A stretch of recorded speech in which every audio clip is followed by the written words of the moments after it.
I'm Joyce Hornady. You might say accuracy is my business. I make bullets. You are listening to the Hornady Podcast. Thanks for joining us and enjoy the show.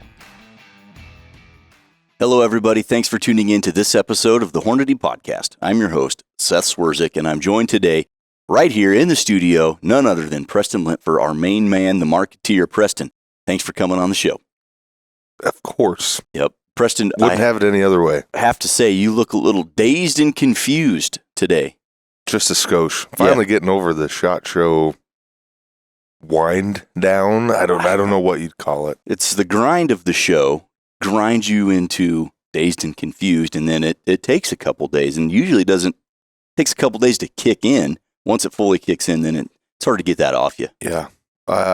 We both couldn't speak sentences yesterday. It was very tough. You worse than me, but my voice is coming back. Yeah, it's tough, but we love the grind. This part of the year, it is a grind. It's an emotional and physical grind, a lot of time away from your family, but you get to go out to these trade shows, the Dallas Safari Club in Atlanta, SHOT Show like we just finished up, SCI there in Nashville, which was an awesome show. At Western Hunt or right before Western Hunt when this airs. Yeah, so we do enjoy that, to get out and interact with you guys, especially those that are dedicated listeners of the podcast. And so if you are a dedicated listener of the podcast and you're at some of these shows, we definitely want to hear from you. Just gives us more reason to keep on doing this. In the Western Hunt, this is our first year exhibiting at the show. It took quite a while to secure some booth space, but we secured a very small booth in that show, but we will be there. The Hornady podcast team, or some of us, will be there, and we'd love to see you. So please do stop by the booth at Western Hunt, and that'll be our last show of the year. Until NRA, which is, it's so far away. It's almost its own. Yeah, it's like it doesn't fit into show season almost. It really doesn't. We will be there. We will. But yeah, be there. if you stopped and talked to us at any of these shows, obviously I can't remember everybody's names, but so nice to talk to you, and thank you for the words of encouragement. Indeed. Well, we've listened to the customer, as it were, because that's what today's episode's all about. Was we thought we were done for the most part with this rifle cleaning saga. And as it turns out, we've had a ton of interaction where the customers want, show me what you do. You've talked about it.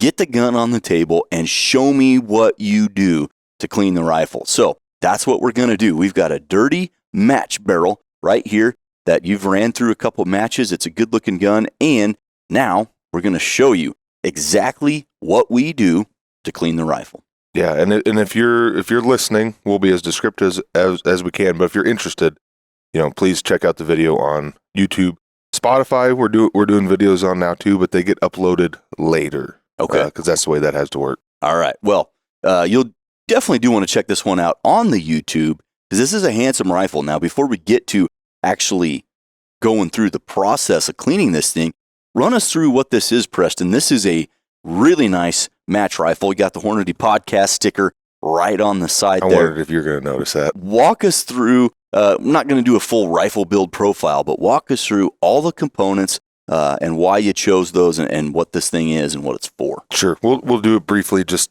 because this is about cleaning, not about this rifle, but we know some of you might ask. But at the heart of it is an American Rifle Company nucleus action, non-pivoting. No, sorry, coup de grace. Coup de grace, so as we used to call saying it. Nucleus, the nucleus. But this is a coup de grace, non-pivoting bolt handle. This is a 6-arc. I should mention that. So I didn't feel like I would need the extra leverage. I'm not really running hot loads. Attached to it is a 28-inch Bartlett competition contour 7.5 twist. Right on. 6-arc. Sammy chamber. Okay, standard Sammy chamber. You don't need anything more tight than that when you're running one of our cartridges. And 28-inch stick on there. Yeah, so extra velocity. The 6-arc I had before was a proof. Competition contour is a 26-inch, and I was happy with the velocity, 2747, I believe, 2748, something like that.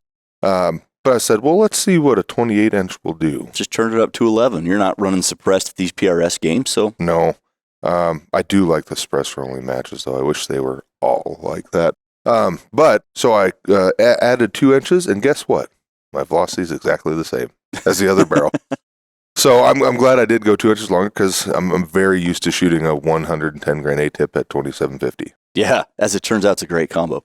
Yep. The load, by the way, if anybody's curious, I loaded up. This is that batch I was talking about.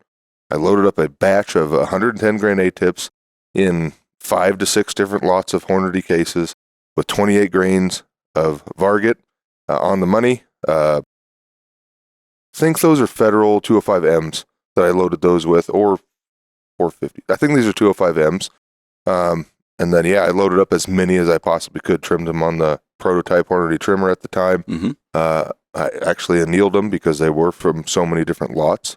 And then I loaded them, I sized them, or annealed them, sized them, trimmed them, ran them through the tumbler, and then I loaded them progressively. So I primed, threw powder with an auto charge into the auto charge or auto AP funnel, mm-hmm. and then seated them. And, it's less hands-on with it. So you're putting in a case, topping a bullet, and then you're never really touching that finished round again because I'll just take the Acra bin, dump it into my 50 you've got cal a ammo can. big old bucket full. And we're running out. You've used that for a match, and 240 rounds of it. They shot great. And I've done a few matches myself, so we're running low on those. We'll have to do another batch at some point. Mm-hmm. At the end is a ace break. Ace. All right, tell us about the ace break real quick.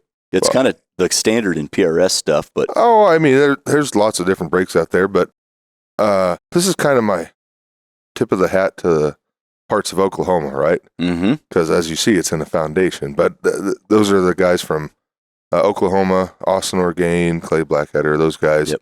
That's their break, and it's very, very tunable.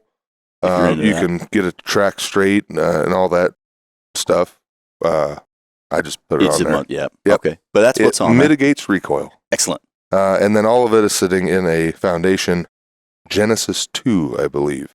So some of them from John Kyle have a very, very straight grip. Mm-hmm. I wanted a little bit of angle on there, so I got the angle. And then Hawkins Bottom Metal, the foundation, their own Arca rail. Okay. I do have 8 or 10 brass weights in the very fore end of this, and I can't remember where I got those, just to get it to balance a little bit better. I did add this. This is a Primal Rights, just a thumb screw rather than the hidden set screw. Yep. I can, and I'm going to need to do this, so might as well just do it. You just loosen that up.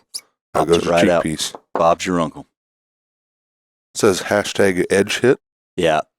Because the amount of edge hits that I've heard called that weren't edge hits is just astounding. Well, it's like the amount of edge hits that happened in a match, or like some. Yeah, maybe a couple. And then pound sign edge hit like every stage. Seems like somebody in your squad's calling it. Come on, dude. Yeah. Pound sign edge hit. Love it. And then it's in a Hawkins one piece. They're heavy with, you got the level, you got the Picatinny rail for your gripping down on, and then a Vortex Gen 3 razor. It doesn't get more epic than that for running a PRS rig. Good looking round, good looking fit. Harris with the Area 419 adapter. Yep, that's the classic SBRM 6-9 with the notched legs. But a good looking round, perfectly suitable for the precision rifle games. This gun shoots better. This is the best shooting gun I've ever had. Okay. With those 110 grain A-tips, it shoots 1.1 inches for 20 shots at 200 yards. That's couldn't quite squeak out the 1 inch, but semantics. Yeah, love it. So, how many rounds are on this barrel as it sits? I don't really pay attention that much. Yeah. This is 6 arc, but there's probably 400 to 500 rounds on it. Okay, 400 to 500 rounds. And some playing, a little bit of training, and I would say load development. But the load's developed. It's going to shoot it or not. I didn't do any. Yeah, right. I just loaded it. So 400 to 500 rounds, that's about the time you should be cleaning a 6mm arc. And so for the viewer and the listener, what you're going to get is an honest rifle cleaning after 400 to 500 rounds of 6mm arc. And what you see, the solvents and everything, that's what the process is for Preston. Not the same for everybody, but pretty close. So before we get into the actual cleaning of the rifle, you got some components laid out here. Sure. Tell us what you got before we get started. Some patches that fit my Tipton nickel-coated Jag. Yep. Attached to a very long Vortec rod. Vortec eliminator. Got various oils, some grease, rubbing alcohol. I've got a Poor guide. Poor guide. Yeah. We're not joking about this thing. Shot show mental fog is real. I've got chamber mop and a kind of like a raceway lug cleaner. Yep. Some Q-tips, I suppose. Yep. Rag at the end, some tissues. And that's it. And that is it. That's all it takes. Now, we outlined all these tools in several other episodes of the saga of the cleaning rifles. And one of them was strictly about the equipment that you would find in this box. Yep. Well, that's where we got this stuff, was from inside that box. So without further ado, Preston, let's get started. What's the first thing you're going to want to do on this particular rifle to get started? If I could ask you, since you're at the other end, to hog that brake off of there, that would be great. Yeah. And so you don't clean with your muzzle brake attached? Typically, no. Okay. And I've found that I've neglected muzzle brakes before, and then once I decided to clean them, it was a bear, right? Okay, so you do clean your muzzle brake, you just clean them separately. Yeah, and I'll talk about it a little bit, and I've done it a couple of different ways. Now, this has got some carbon built up on it. Nothing as bad as I've had before, because it's been way worse than this. Okay. But what I would do now is I would heat up the Hornady 2L sonic cleaner with some gun parts cleaner in it, just a cap full with some distilled water. Turn that heat on, and get it as hot as it goes, and I'll run it for 30 minutes. I will brush it, or if it's bad enough, take a pick, a literal pick, and start picking carbon off of it. Now, if you're concerned about finishes and stuff, that's not for you. Yeah. You probably let it go too far if you're worried about finishes and things like that. But 30 minutes in there, get it as good as I can until I'm satisfied. So I will repeat that 30-minute cycle until I have it where I want it to be. And this one certainly could use a treatment of that. So we'll probably just leave that off, and I'll handle that at another time. And that first kind of blast baffle area is going to take the brunt of it. And the microjet action of a sonic cleaner, going to find those pores and asperities in that carbon and work its way under and peel it right off there. I have done, just for the listener, if you want to try it, obviously Vortec is not the most expensive thing in the world. It's not the most inexpensive thing in the world, but I found a close fitting, like pill container. Yeah, almost, something like that a muzzle brake just fits into, and then I'll fill that thing up with Vortec and let it work at it, and you'll be amazed how blue that it really gets. Okay. All right, so muzzle brake off. You're cleaning bare muzzle now. Obviously, I take the cheek piece out. Cheek piece has to come off to fit that cleaning rod in there. Bolt needs to come out. Now, that Trigger Tech diamond in there, I forgot noticed. to mention that. Yeah, I see the red in there. Yep, Trigger Tech diamond set at low. 1.25 pounds. Oh, that's not so low. So you engage that up into the chamber? Yeah, so that end of it is all the way up into the chamber. It comes with different sizes, but typically I just leave this one on for everything. Now you notice I have it sitting on this protector double ear bag. Yep. And it's at a slight angle down. Yep, gravity's working.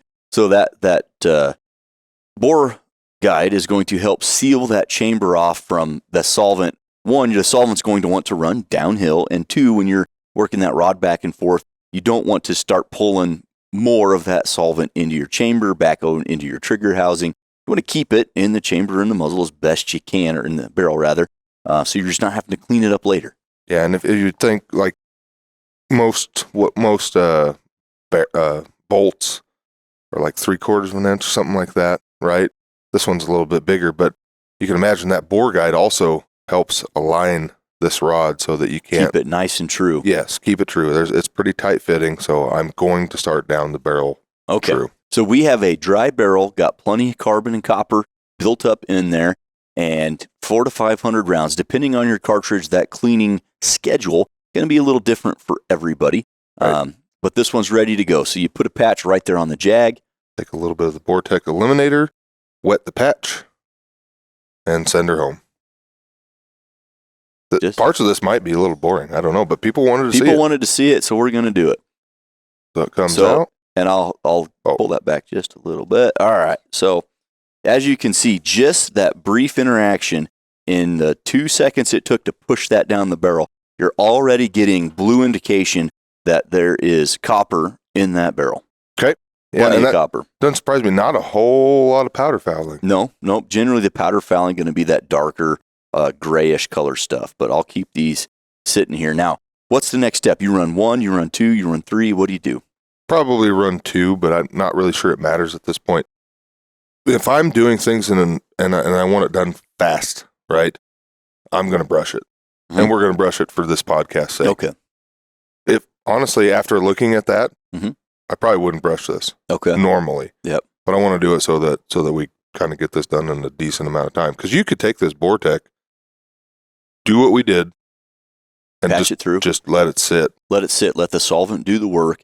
There is something to aerating that stuff. A lot of the stuff Mhm. oxygen activated, so that will help, but not 100% necessary. All right, second patch, you can see you're getting darker blue. That solvent has had a chance to go to work, start dissolving some of that copper. Very, very little powder fouling in there, but that one much more saturated, and that's just giving you the indication that that solvent is doing the work. Sure. And that's what we want it to do. We want the solvent to do the work, not the elbow grease. Yeah, and the bore is completely saturated at this point. I never like to introduce a dry brush into there for whatever reason. I want it lubricated. So we're going to go to a commercial. I'm going to go grab another cleaning rod, and we'll be right back. The 6mm GT. Get the competitive edge and the eye of the tiger. Designed from the very beginning to be an amazing all-around precision rifle competition cartridge. Available in the Hornady match ammunition line with the 109-grain ELD match bullet. When the competition is on the line, trust the proven pedigree of the 6mm GT from Hornady. All right, we're back from the break. You got your other cleaning rod now, and this is a good point to call out, whether you're using the Dewey or the Vortec, or in our case, the Tipton and the Vortec here, the ones with the ball bearings that really help spin, man, that makes your life a lot easier. You've got this one, 2 separate rods. This one's set up with the jag itself, with the brush itself. And tell us a little bit about that brush before you get started. This is a Vortec, and many others make them as well, but this is a nylon brush. Okay. So, and I'm not opposed to copper, bronze brushes, or brass brushes. We just like to use these. They're a little more forgiving, easier to pass back and forth, and ultimately you're just trying to introduce some aeration to the solvent, and if there's some bigger chunks, that'll get that out of there too. But aerate that solvent. That's exactly what we're trying to do. Now, you don't have to have 2 rods. Of course. In all fairness, in all candidness, I couldn't get that out of there. In all transparency, we think old ranch hands himself, Matt Ritchie, He might have been playing a joke on me. Gave her the old. Yeah. But really, all there is to it. I'm going to wet this brush. Now, I do like to keep a box of tissues nearby. I don't think we mentioned that before, but that just helps. Maybe it's a little bit wasteful. I don't know. But that's what tissues are for. I can throw them away. Yeah. When I'm done. So you just get a light little coat of solvent there on the brush. I mean, it's not dripping wet or anything, but you want a nice wet brush, and you're going to push it through. She's a tight fit, ladies and gents. I'm going to bring it back. A little squeaky. I don't know if you can catch that up on the microphone, but. Well, and we picked the longest rod that we had in here, too. Yeah, we're doing this sitting. All right, that jag's going to come off if you don't thread it back on. Yeah, I'm sure our listeners are really enjoying this. This is just great. So, yeah, there's 20 strokes to, back and forth right there. Okay. And so now the Vortec is aerated. Most times I'm gonna let this sit at this point. Yeah, and I was going to say, what's the bottle have to say? Stroke 10 to 15 passes with the bore brush. Let sit 3 to 5 minutes. Bob's your uncle. And so... Well, and I grew up watching Tool Time. Yeah. With Tim Allen. No, Home Improvement. Home Improvement. Well, his Tool Time was his show. Yes, and he never read the instructions. And Jill always wanted him to read the instructions. Yep. I never read them. No. Well, I have. They're right there. There they are. And it's so simple. Wet some patches, run it down there. If you're going to brush it in a little bit. Doesn't take a ton of elbow grease. You don't need to do 40, 50, 60 strokes on this thing. Just do your 10, 15 strokes, whatever it may be. And then just let it sit for a few minutes. Let that solvent do the work. And as the solvent's working, there's other things you could do. Sure. You got your bolt that you could take a look at. A lot of things. Yeah, so this is the bolt just came out. You all saw it. But I'll just take a rag or a Kleenex, and I'll get all the old oil and grease off of it. Yeah, and sand and dirt Yeah. and many other things for that matter. Compressed air comes in real handy too. If you have an air compressor, that's so handy to have. A little can of compressed air doesn't hurt. Yeah, if you don't have an air compressor, don't have a place for it, the canned air does work. Do not inhale it. All right, so you're just cleaning off anything left over. You want to start with a clean slate. And if you have to get a solvent involved or a little squirt of brake clean on a rag to help Sure. get through some of that older grease and oil, definitely a good thing to do. I will also throw this out. Now, this is a custom-built match rifle with a custom action, and that bolt, field serviceable, comes apart. For you hunting rifle guys that have a factory bolt, there is a good chance that factory bolt has never been taken apart. And if, like, say, a Remington 700, for example, if you can, there's a nice little tool that makes it easy, the old paracord trick that we all use.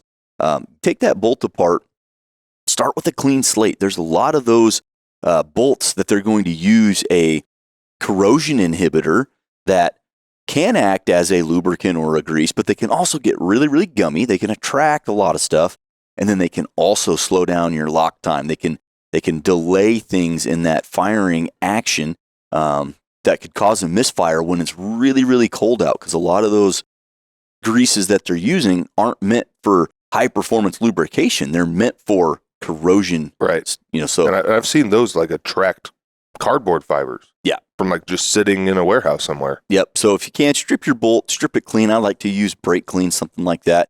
And then you can use a dedicated lubricating, CLP would be just fine. Or we've got some gun oils Sure. here to get that thing back up and running.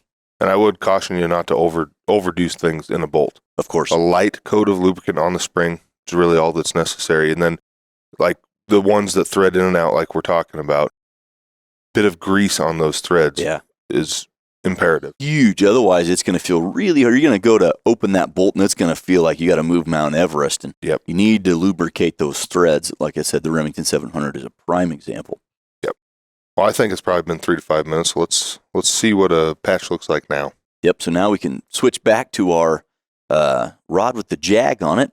Going right back to these. These are Pro Shot patches. Round. Yeah, these are round, and that doesn't really matter to me at all, to be frank. But what does matter is that they fit perfectly. Let them see it. Okay. Yeah, it didn't really drip at all. It didn't have a ton, no. But you can see it's been aerated. It's almost got this frothy, and I doubt the camera's going to pick that up, but I can see it when it came through. And it had this frothier appearance. You could tell that you had ran the brush through there. A little bit more powder, Okay. I would think. That's Yep. not quite as bright blue, a little bit darker, a little more black and gray in there. Yeah. So now I'm just going to run dry patches through until we're getting kind of like an almost clean patch. Yep. So you can see just right there, that was the first patch, and that was the second patch. So it's already showing great signs of improvement. Probably run one more. And then I don't think we're there yet, but we're darn close. Yep. Like, I would call this a very good maintenance cleaning, because that right there is, if you were looking for stripping something down to bare steel, yeah, go further than this. But for me, there's not much left in there. You could do another, 3 to 5 minute soak to get it all out if you wanted to. But for a cartridge like this, I don't really think that's necessary. I don't either, but we'll just for laughs. Well, you know what? I brushed it the one time. It's a 6 arc, right? Running 110A tips with Varget at 2750. It's not going to be that dirty. So I'm going to switch back to a wet Vortex patch. Probably do 2 of those. Yep, put a little more solvent back in there, see if we can't pick something else up. I don't know if this is true or if this is how it works, but I had this vision of like, you might have some material, powder fouling, carbon fouling, whatever it may be, up in here, and you're pushing it along the bore. And yeah, you're trying to push it all out, but you might not push it all out, so it could just redeposit. Mm-hmm. So it doesn't hurt to run back through. And again, you're getting an almost clean patch that was already pre-saturated with solvent. So really a nice clean barrel so far. We're about there. Yep, and I think there is something to be said about running a barrel at what I would call homeostasis. Right? There's a level of fouling that is basically desirable. right? Okay, yeah. I want it to live in that desirable sweet spot for as long as possible.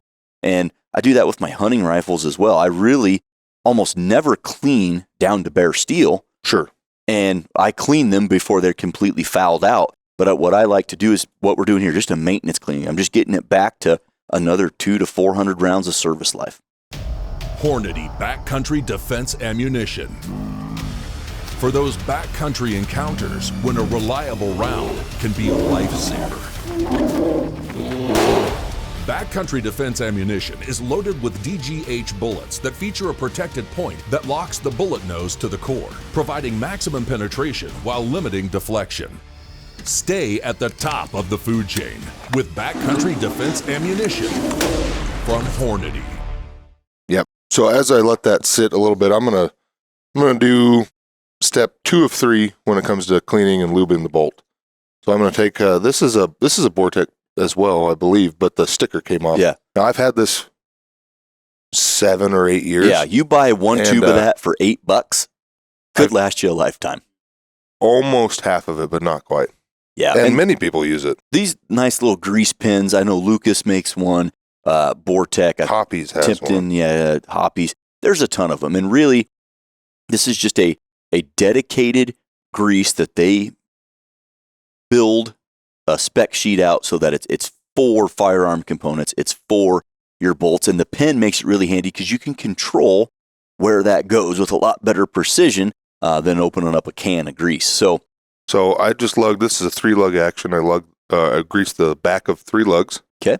And then there's actually a couple of cam surfaces here. Yep. And I'm going to put grease on there. I am then I'm done with the grease at this point. So back of the lugs and your cocking cam surfaces, those areas there's a lot of motion. There's a lot of work involved, especially on those cams. You're at an incredible mechanical advantage. Sure. When you're, cocking and closing a bolt, so you want to keep those from galling and chewing up stuff. And take our handy dandy Q-tip. Just spread that grease out evenly, leaving it on there, you know. Doesn't take much. It really doesn't. No, you could easily overdo it, and then it's just messy and something you're going to have to clean up later. So just I like the Q-tip because it smears on that cam surface a little bit better. Yep, as the saying goes. That's the most important thing to me is to get that. Yeah. They're all important, but that's a really big deal to me. Well, you'll know if your cocking cam surfaces are dry. You will know about that. You'll feel that when you lift the handle. I'm going to take this is arrow shell. I could use this too. It doesn't particularly matter to me. Yeah. Now the Lucas Performance Products, they sent this over. We use this a ton. Just a classic nice bottle too. Gun oil with the needle, so that you really can control how much you're spitting out there. This stuff works great. What you're using is a aeronautics product, Aeroshell 560. Does that mean I'm an astronaut? Well, close. You are a pilot. Well, that's true. Certified. But I'm just going to take this oil here. I'm going to spread it over the bolt body. Very small amount as well. This stuff it goes a long way. You do not have to use much. I'm going to take tissue and I'm going to spread it out over the whole darn thing. Okay. That's going to look awfully wet, but I'm not done either. Once we're done with the bore and the chamber and all those things there, I'll show you we're going to run this in the gun a few times. Okay. All right. So while we were working on the bolt, that solvents had time to go to work. We're not going to agitate it the second time simply because it didn't need it. Now, if you go to clean and you're still getting really dark patches, dark blue, dark gray, etc., you might want to agitate that, but ours was looking good as it were. Yeah, we're done here. Yep. So after a good soak, you're getting a patch that looks like that. Again, if you're trying to get to bare steel, it's not to bare steel, but that's really not what we're trying to do in the precision rifle game. And I really wouldn't advise it for most hunters. I would say if you're going to take things to bare steel regularly, then it's going to take you more shots to get things fouled in, and it's to live in that world, you're going to have to clean more often. Like the bench rest crowd. We've got bench rest shooters on our bench rest team that will clean rifles between strings. That's because they only shoot on pristine bores. And for the hunter and for the precision rifle competitor, in my personal opinion, I just don't think it's necessary. Yep, to get to a pristine bore, is more infrequent than you would just shooting a fouled bore, slightly fouled bore. Yep. You're reaching for a new solvent. What's going on here? Yeah. It's like at the dentist. No, this is just a high percentage rubbing alcohol. Yeah, that's 99% isopropyl alcohol, and following up the Bortec with some alcohol. No, normally we wouldn't advise alcohol on set, but this is different. This is You're different. not supposed to drink this. Yep. And what's the thought process of sending some wet patches down there with the rubbing alcohol? So yeah, I'm going to send 2, and that's just what I do. You do what you like. I'm going to run 2 alcohol patches down the bore to try and catch any residual bore solvent that may be in there. Yeah, because those We lands want a and dry bore.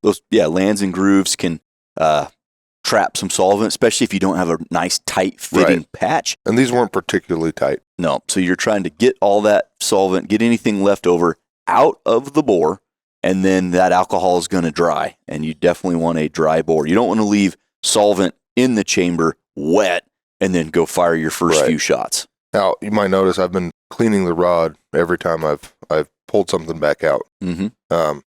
Do what you like, but I find that just makes things a lot cleaner overall.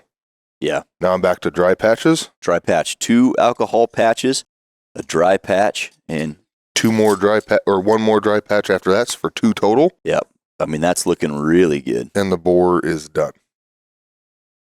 Now, you can go as wild as you want, and we've talked about it on this podcast. I have a bore scope. Yep. You know what I use it for? Taking pictures. When there's a problem. Yeah. Or when Miles gets a new Milsurp rifle and he wants to see how good the bore is. Yep. Yeah, Preston, I'd say that looks really, really nice. It's not going to get much cleaner than that, and that's patch number 13, I believe. That's not bad for maintenance. No. So that's a clean bore, and that's all you're doing for the bore. That the bore is done. Now I'm going to pop out my bore guide. A little bit of wetness on the inside there. Now, this is a 223 chamber mop, and I broke my PPC and standard chamber mop. Mm-hmm. So I'm going to wrap this in some tissue. Yeah. It would be really convenient if we had like a Sportsman's Warehouse right down the road from our office, though, we could get this stuff, you know. Maybe one day. Are you good at sarcasm? Yeah. Because I think you're laying it on pretty thick. Mm-hmm. So yeah, that is true. We do have a Sportsman's Warehouse and a GI Loan and all the places where I could go get one, but I just keep forgetting, okay? Yeah, but it doesn't take much. All you're trying to do here, it's not like you're twisting out stuff. You're just trying to make sure that that chamber is dry. Yeah, and there was a little bit of gunk in there. Most of it was dry, as you can see, but there's a little bit of wetness to it. But I wanted to dry it out. Yep, and that's important when you go to throw that round in there for your first shot.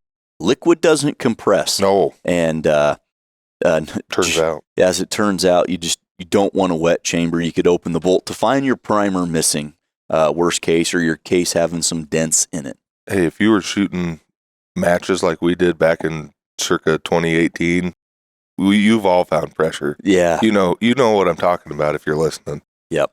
Next up. Clear Point Ranch a couple times. Oh, man. That was always... But yeah, this is a 3-lug action, so there isn't really raceways to it.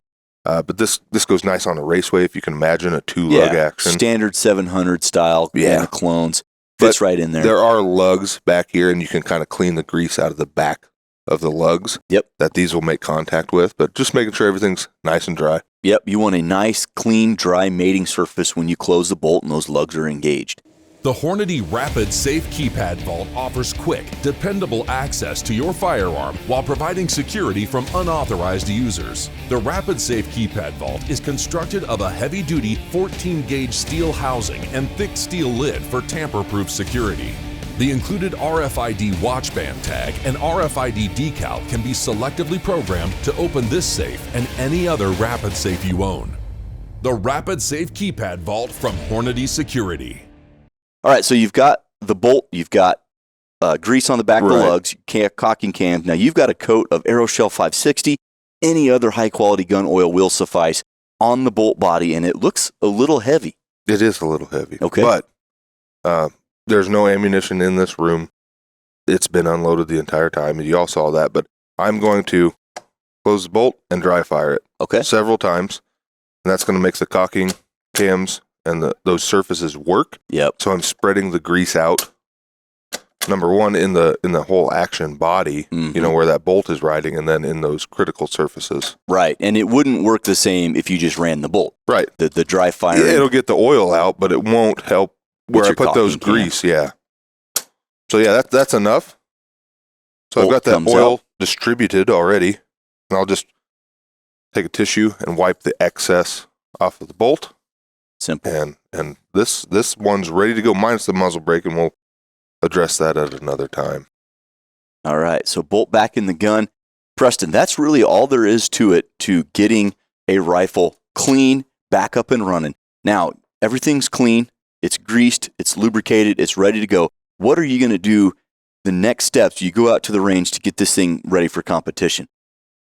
I'm going to take that same exact match ammo that I already have, and I'll fire a handful of times, 5 to 10 times, make sure my zero angle's still good, which it will be. Shoot at a distance, make sure I'm not a horrible shot again, or still, whatever. Whatever. And it'll be fouled and ready to go. So the next step, get this thing back to the range, foul it in 5, 10, 20 shots, whatever makes you feel good, and then you're back and running for another 400 or 500 couple rounds. matches with this cartridge. Yep. So Easy. It's as simple as that, guys. You don't have to make it more complicated than this. And I'll tell you, if you're shooting the 6 arc, okay, yeah, you can get away with a lot. If you're shooting some of the really mild 6.5s, like the 6.5 Creedmoor, 6.5 by 47, something like that, you can get away with a lot. If you are running a really high performance cartridge that is slightly overboard, great example would be 6.5 PRC, 6.5 284, 7 PRC, 28 Nosler, 6 Creedmoor, cartridges like that, this cleaning protocol could save your bacon. With the ARC, again, you got a lot of leeway. With those cartridges that I just mentioned, they have got a propensity to build up carbon, mainly in that throat area. Obviously, some of that's propellant dependent and rate of fire dependent.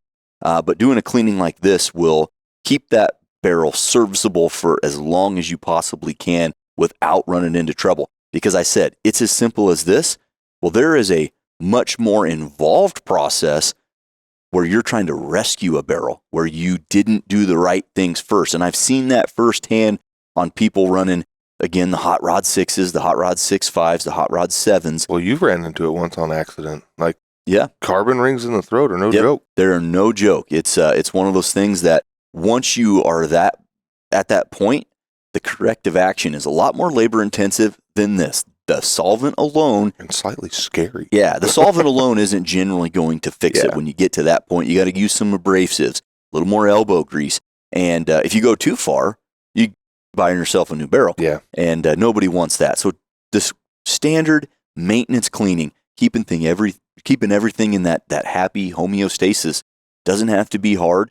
It's a little bit of equipment, but again, a lot of the stuff will last you forever. That grease pen is almost a decade old. Yes. That bottle of honestly, Vortec. if we weren't talking about it while we're doing it, we'd been it done. would have taken as much time to get the stuff out than it would be to clean it. Yeah. Like yeah. It's easy. Yeah, you had some wet patches. You stroked it once with the brush, let it sit 3 to 5 minutes, patched it, soaked it some patches again, another 3 to 5 minutes, patched it clean, hit it with some alcohol, ready to go. One more point though before we wrap this up. If you were to say, okay, my season's over, I'm going to pull this barrel off and it's going to sit and I'm going to build the gun into a coyote rig or something, what I would do is take some of that gun oil like this here, or our gunshot, one shot gun cleaner and lube, and I would spray down a patch, or I'd lightly oil a patch. This is it there. That's the stuff.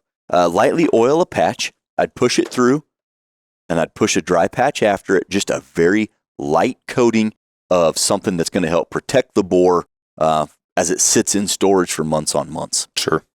And that's a good idea. That's actually come down from Frank at Bartland's talked about that for a long time. Getting it real clean. If it's going to sit for a while, run an oil patch down it. Yep. And then just when you put a sticky note on it, do something. So when you go to put it back on the gun, or you get your gun out of the safe for hunting season or whatever it may be, oh yeah, I'm going to run an alcohol patch through there, send a couple dry patches, hit the range, get everything fouled in, and now I'm backing off to the races. One thing we could talk about too that you've enjoyed doing over the years, very, very similar process to this, but we're kind of just quote unquote accelerating it, right? But the wipeout Oh yeah. Foam. Yep. You've been known to use, and that's where you just put it in the end of the barrel here, and you shoot foam down the barrel, and it kind of does its own aeration. Yep. Right. Yep. And then you just let that sit overnight and patch it out. Yeah, I would say that as far as like I want to keep that cleaning rod out of the muzzle or out of the barrel as much as I can. I don't want a bunch of equipment. It's just, that's kind of voodoo to me. I wish it was easier. Easy button is the aerosol wipeout. Shake that can up like you're shaking up a can of spray paint. Set your rifle up with a nice downhill little grade to it. Put it in the bore, spray it down. It'll start to come out the muzzle. What I generally do is I'll spray till it starts to just come out of the muzzle, and then I'll let it sit for 5 or 10 minutes, and then I'll give it another little bit of squirt here to just make sure everything's full. And then you just forget about it. Just forget you did that until Sometimes the next day. You do forget that you actually did it. And you can, and it's not going to hurt your barrel at all. But I'll let it sit overnight. I'll come back that next morning. I'll patch it out. I'll put an alcohol patch through it, put some dry patches through it, and I'm done. That wipeout product, we've done some independent testing internally that showed that stuff works, and it works well. So if you're looking for something that's the easiest of easy buttons, and you've got so much going on that you can't dedicate 20 minutes to clean your rifle, well, you can dedicate 30 seconds to filling up the bore with foam, and then another 90 seconds the next day to patch it out, and you're cleaned up and you're ready to go. Yeah, and we've thought about showing that, but we didn't know how long this is going to take, and we can do it again if people really want to see it, but you just described it perfectly, and we did most of the steps already. Yeah. Well, it's as simple as that, and this applies to a bunch of guns. This applies to the hunting rifle, the varmint rifle, the 22, the 30-06, the hot rod PRS gun, the NRL hunter gun, or just any rifle that you shoot. Yeah, I will go on record saying this is the exact same process I would use for any of my rifles. Absolutely. Hunting or pleasure or whatever. Yep. Yeah, so it doesn't have to be difficult. Make initial investment, get in some tools, get in the rods, get the right stuff that you need, and you'll be able to maximize your barrel life and your accuracy over time without bumping off the lateral limits of hyper clean, fresh down to steel, and barrels completely fouled out and now has a carbon ring. You can stay right in the middle lane, and it doesn't take a lot of effort to do so. Indeed. Yeah. I don't know how else to better say it. It just takes education. That's all it takes, is just a little bit of education. Well, people can hear it, now they can see it. Awesome. Well, I hope this episode wasn't too redundant for our listening community. Redundancy Department of the Redundancy. Yeah, the department. Yeah. Well, I hope it wasn't, because I know we've done a lot on cleaning, but this was the squeaky wheel gets the grease, dirty barrel gets the gentleman solvent. emailed in and he said, hey, we could do that. Yeah. Talked about it at the shows, talked about it on a bunch of people on social media. So here it is. This is how Preston cleans his beautiful 6mm ARC match rifle. And you do too. Yeah, right. Same way I do it. Yeah. Awesome. Well, if you don't have anything else, Preston, let's go take a nap. Maybe wake up and get some caffeine. We've got to get through the Western Hunt Expo, and then we're back to shooting matches in the spring, because this spring will be here by then. We're in the grind right now. We'll grind our way out. Awesome. Well, thanks for coming on the show. Thanks for bringing out your old toolbox and the rifle.